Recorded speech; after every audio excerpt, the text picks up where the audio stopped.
В век высоких технологий, компьютеризации и разнообразных гаджетов во всем мире значительно повысился расход электричества. В этот список можно внести и деятельность криптоферм, которые, как известно, потребляют огромное количество энергии. День энергосбережения – это повод задуматься о способах экономии потребляемого электричества. Энергетики всех стран не устают повторять, что электричество нужно использовать рационально. Однако понимание этой проблемы приходит к людям лишь в критических ситуациях, а большинство населения Абхазии считает, что подобные предупреждения их и вовсе не касаются. Как следствие, происходит перегрузка и без того обветшалых линий электропередачи, что приводит к частым авариям. В связи с повышением нагрузок, естественным процессом зимний период, у нас всегда возникает проблема с экономией электроэнергии, так как возникают проблемы с пропускной способностью сетей, с генерацией в целом. В связи с этим, я хотел бы обратиться, наверное, уже к народу Абхазии с просьбой максимально подойти к этому вопросу ответственно и помочь нам немного с нашей работой тоже, чтобы не было проблем и ни у нас, и ни у вас. Более бережно подойти к вопросу экономии электроэнергии.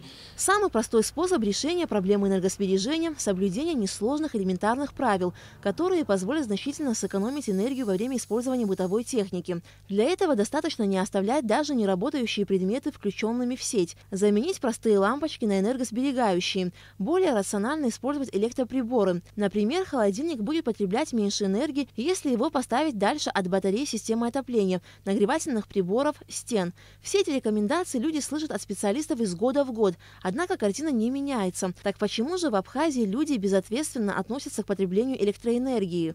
Тариф сегодня, наверное, самый низкий в мире у нас сегодня в Абхазии. 40 копеек за киловатт-час.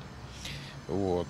Плюс к этому очень низкая платежная дисциплина. Вот. Ну и понимаете, психологически у человека, за что он не платит, он считает, что это дармовой, и он не экономит, не бережет. Вот. И это, естественно, все вот сегодня к этому нас и приводит. Поднять тариф не позволяет низкий уровень зарплаты, низкий уровень дохода и вообще состояние нашего населения на сегодняшний день. И получается, из-за одного вытекает второе, в третье, в итоге мы имеем то, что имеем. По моему опыту, что я вижу, у нас, я думаю, тяжело будет привить эту культуру, пока мы не сможем организовать процесс сбыта электроэнергии с приборами учета, с полным контролем, чтобы человек понимал, что это будет ему стоить денег.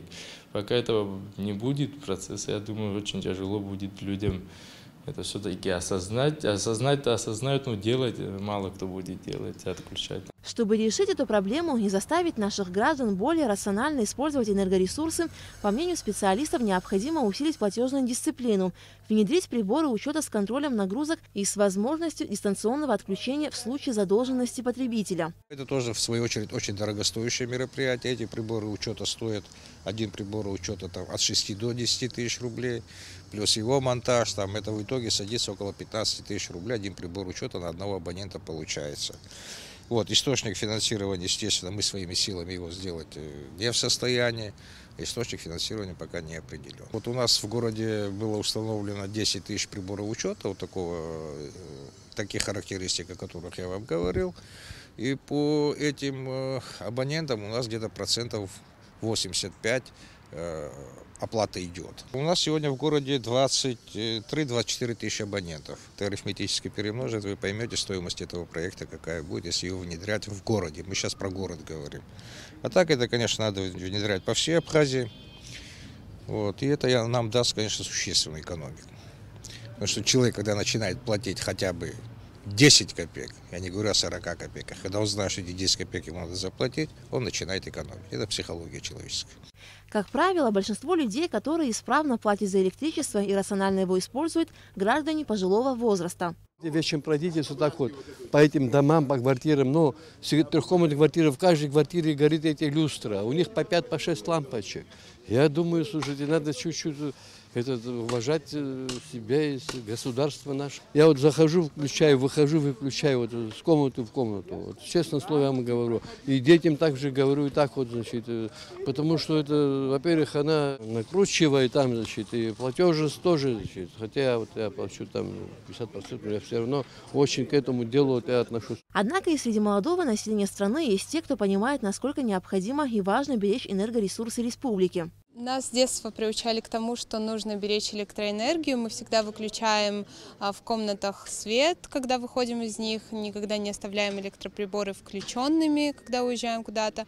То есть мы экономим электроэнергию, мы понимаем, что несем за это ответственность, и поэтому считаем, что нужно приучать младшее поколение к этому, рассказывать о том, что это вообще такое, как за этим следить. Если мы не будем беречь электроэнергию и будем бессовестно относиться к этому, то могут происходить частые поломки, от этого мы останемся вообще без света, и нужно нести ответственность за свои действия, нужно беречь электроэнергию. Очень важно, чтобы подобное чувство ответственности испытывали все жители Абхазии, без исключения. Ведь от этого в некотором смысле зависит безопасность и сохранность энергетической отрасли страны. Алика Трапш, Алексей Гухава, Абхазское телевидение.